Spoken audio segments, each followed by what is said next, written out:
7 punti fondamentali che ti consiglio di seguire per ogni tua gara per fare in modo di non avere cali sul finale, di riuscire a rendere tutto quello che hai prodotto in allenamento. Ma prima di tutto scrivimi nei commenti se hai avuto problemi nelle tue ultime gare, raccontami il tuo episodio, come sempre ti risponderò. Andiamo subito ai 7 consigli. Il primo, avere una strategia di gara chiara. In allenamento devi aver provato il ritmo gara più volte, devi avere bene in testa cosa vuoi fare in gara. Molti mi chiedono se può essere utile impostare la strategia e l'andatura nell'orologio. Io sconsiglio di no, perché il ritmo devi averlo imparato in gara e poi soprattutto l'orologio potrebbe metterti ansia. Per quale motivo? Perché magari ti potrebbe limitare se sei stato troppo conservativo, oppure ti potrebbe far venire ansia nei momenti di difficoltà. Magari hai impostato una Pace Pro di andatura progressiva e quel giorno non riesci a tenerla, e la cosa potrebbe creare un circolo vizioso che potrebbe pregiudicare ancora di più di quello che sta succedendo il risultato della tua gara.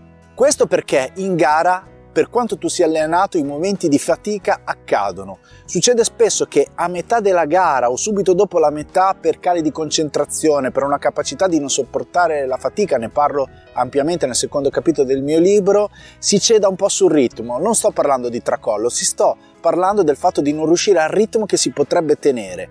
È una questione di motivazione rispetto a percezione della fatica. Come fare? Intanto serve ampia concentrazione, ma poi bisogna allenare i momenti di fatica. Questo è importante, quindi inserire quei lavori lunghi e con ampia intensità, tipo fartlek, dove alterno dei ritmi più veloci di quello che sarà il mio ritmo gara con ritmi di recupero comunque abbastanza sostenuti, seppur più lenti del mio ritmo gara. Alleniamo la fatica e proviamo in allenamento, anche da soli, non con degli altri, a sopportare questi momenti di fatica. È molto importante, ad esempio, inserire dei medi veloci, che sono l'allenamento forse più complicato da tenere, perché l'intensità è importante e bisogna tenerla molto alta.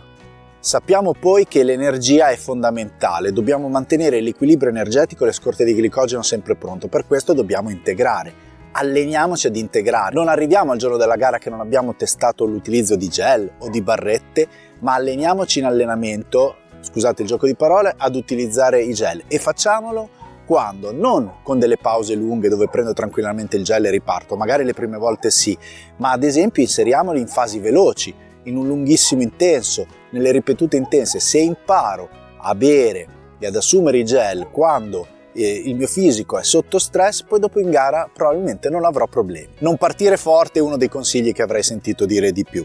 Assolutamente lo sottoscrivo, ma non vuol dire questo non partire piano. Mi rifaccio al primo punto: se hai ben chiaro la tua strategia di gara, non partire troppo forte è fondamentale.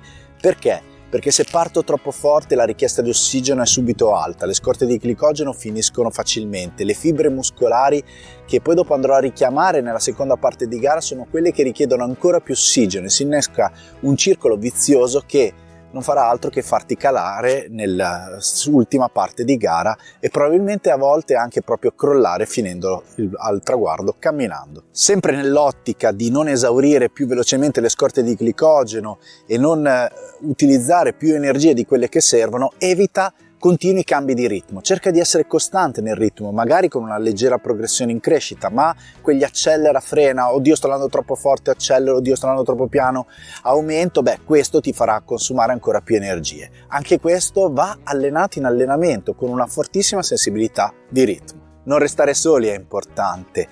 Non è sempre facile, non tutte le gare sono molto partecipate, ma a volte è meglio rimanere con 1 o 2 compagni di gara che vanno un pelo più piano, più che rimanere da soli e a un certo punto mollare sia di gambe che di testa. L'ansia ci può aiutare nella prestazione, quella che si chiama eustress è quell'ansia, quella carica che ci fa rendere di più, ma attenzione al distress, cioè l'ansia negativa, quella che ti mangia energie. Per questo cerca di ripartire rilassato, di trovare una tua routine che ti dia sicurezza e regolarità, e poi in corsa ricordati di rimanere decontratto, anche questo ti aiuterà a bruciare meno energie. Ultimo consiglio fondamentale: goditi l'arrivo e spalanca le braccia quando vedi il traguardo.